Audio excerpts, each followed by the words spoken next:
Eto na mga kasimang isda, ang walang katapusang salok ng isda. Part 2 po ng ating wow silong. Kitang-kita nyo, ang dami ng tinga dyan, namumutik-tik na sa dami ng isda niya, alon-alon. So ito po mga kasimang isda ay sinasabi ko sa inyo, mahigit 200 tonelada na naman ito. Napakaraming isda ito. Ito yung silong natin kanina. Napakaraming isda ang ating sasalukin ngayon. Ang tabayanin nyo, panuorin nyo hanggang dulo. Nasa 200 tons po itong mahigit. Ito po ay walang katapusang salok. Mamaya makikita ninyo. Tapusin nyo po ito mga kasimang isda. Napakaganda ng bidyong ito. At talagang kayo masisiya sa dami ng isda na inyong makikita dito. Halos lumubog na po yung pataw dyan. Lulubog yung pataw dyan dahil sa dami ng isda.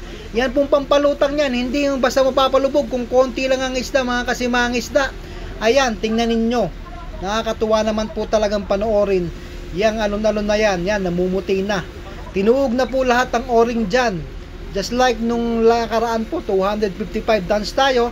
Tinuhog din po lahat ang ating o-ring. At napakarami po ng ating pataw na tinuhog na yan, mga kasimang isda. So, shoutout po sa ating 78,000 followers na po, mga kasimang isda. Ayan, unti-unti na lumulubog yan, Naglalabasan pa ang maraming isda dyan dahil sa sobra-sobra po yan. Punong-puno po ang loob niya, ang ilalim niyan. Ang ilalim po niyan, baka nasa 300 meters po ang ilalim ng bag portion natin. Yan, kitang-kita nyo, umaapaw-apaw ang isda dyan sa loob ng ating lambat. Makikita nyo yan. Mamaya, tingnan ninyo. Yan, lumubog na nga po sa bandang yon. Makikita ninyo, lumulubog na. Ibig sabihin, sa lakas ng padjak ng dami ng isda, mga kasimang isda, napapalubog niya yung pataw, yun, lumubog na mga kasimang isda. Madami nang tumatakas na isda dyan. Hindi po kaya talagang iangat yan ng basta-basta na lang. Gagamitan niya ng malalaking strobo at saka ng ating mga double pulley mga kasimang isda mamaya. Makikita nyo, panoorin nyo hanggang dulo. Talaga namang gigiliwan nyo. Yan, lumubog. Lubog na. Nahihirapan yung ating power block na iangat na yan. Dahil sa sobrang bigat na mga kasimang isda. Buti na lang po, bagong palit ang aming bag portion, kaya napaka-tibay po nito. Kahit mga nasa 400 to 500 tons po kaya nitong lambat na ito. Kayang iangat ang ating isda. Ganong kadami po ang kaya ng ating lambat. Kaya mga kasimang isda, panoorin nyo hanggang dulo.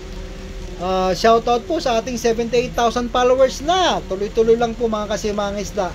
Sana po mas dumami pa para mas marami po ang nakakapanood ng ating mga videos.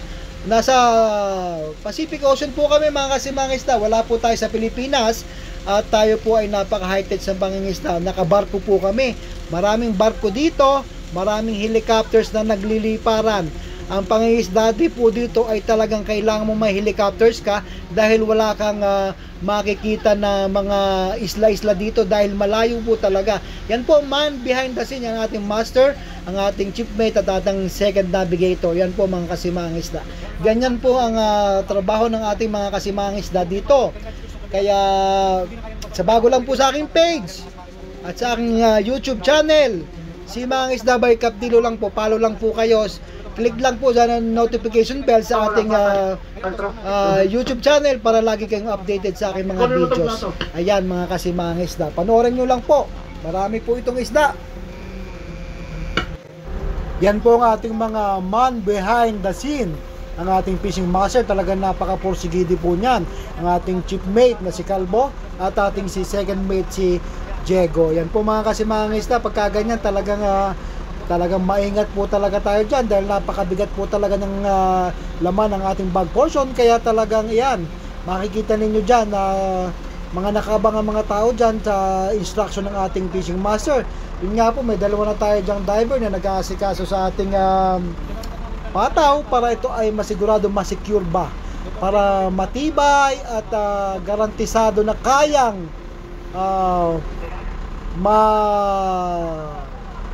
natin yung ganyang kabigat. Tingnan niyo yan, napakarami niyan.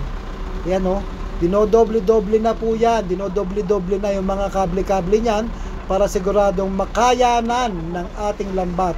Yan, sinapon na nga po ang ating buong lambat, sinapon na, magdodoble na po yan ng kable ng ating lubid para yan, may suporta Kita ninyo mga tao, ang galawan ng mga tao, talagang mabilis talaga para ma-maintain yung kasariwaan, maging fresh at good quality ang ating mga isda dito mga kasimang isda. Ito, nagdo-double na nga po sila. So kita nyo naman, tulong-tulong sila dyan, no?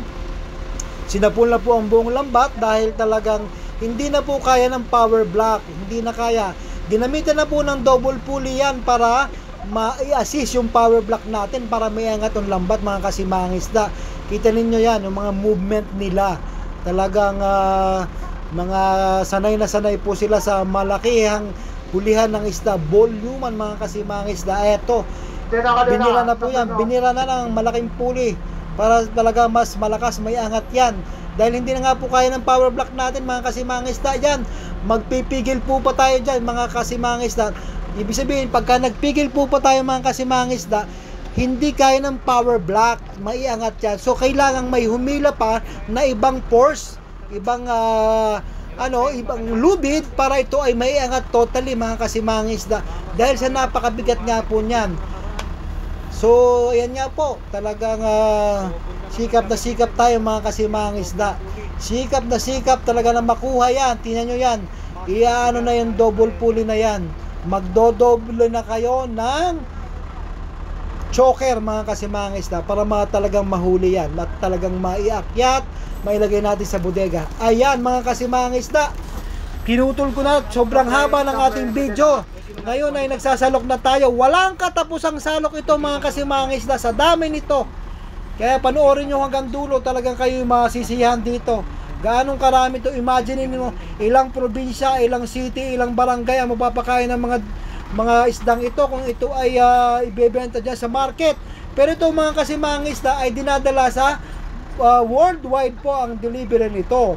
Ito po ay nilalagay sa lata. Kinakaning po ito. Kaya ganyan po mga hinuhuli natin yan.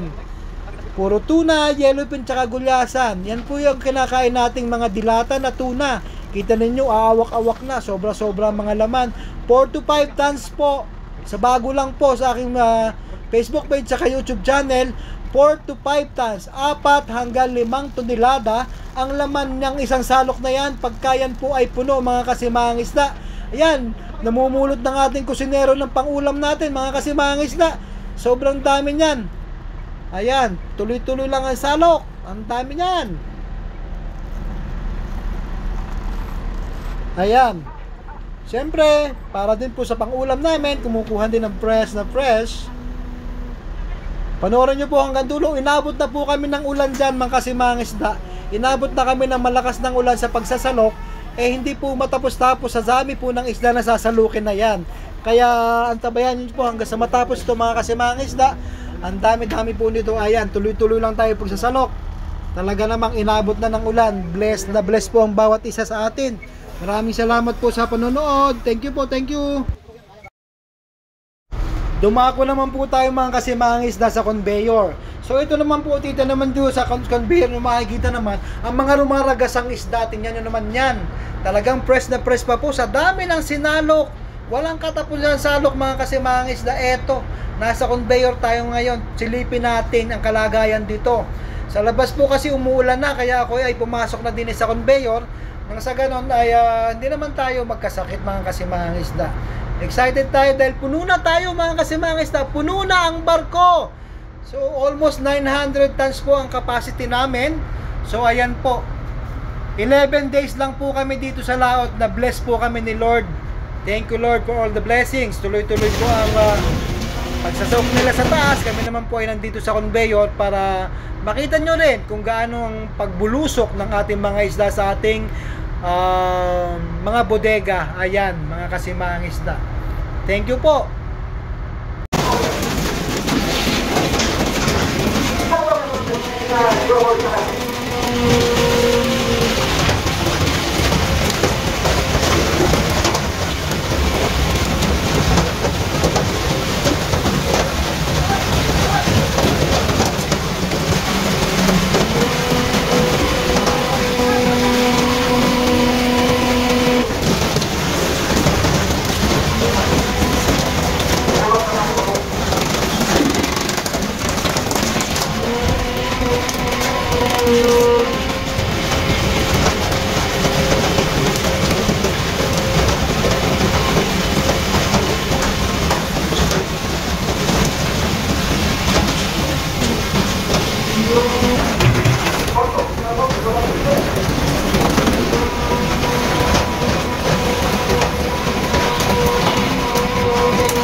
Puno na tayo mga kasimangis na. Mapupuno na.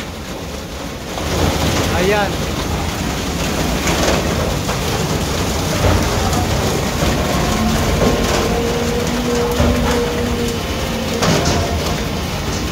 Mga kasimangis na, napakahaba na ng ating video. Mapupuno na tayo dito mga kasimangis na naulan. Hindi na ako makapunta doon.